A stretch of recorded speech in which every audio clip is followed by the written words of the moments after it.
In the 1960s, most Americans believed that true power and quality only came from Europe or the factories of Detroit. Japanese brand quietly entered but during this time a relatively small US market and changed that mindset forever. That brand was Datsun. Founded in Japan in 1911, the name Datsun was first used in 1931, meaning son of Dat. While the parent company was globally known as Nissan, they made a strategic choice when entering the US in the 1950s. They chose the name Datsun instead of Nissan to build a fresh, friendly, and trustworthy identity, distancing themselves from the memories of the post-war era.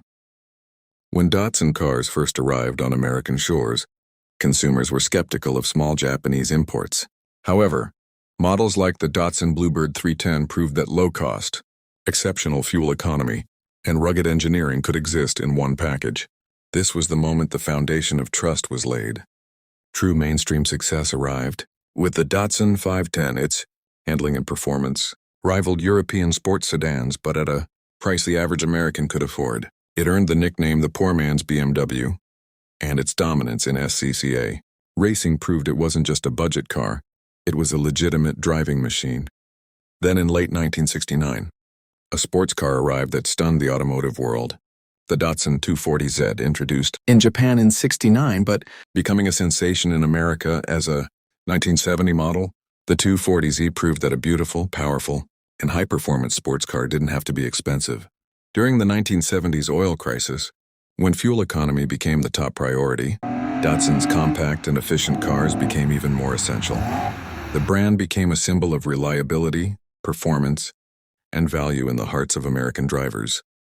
In 1981, Nissan made a massive and controversial decision to kill the Datsun name worldwide and rebrand everything as Nissan. Although the transition lasted until 1984, the shift began in '81, costing hundreds of millions of dollars. Nissan executives believed a single, global name would strengthen their corporate identity.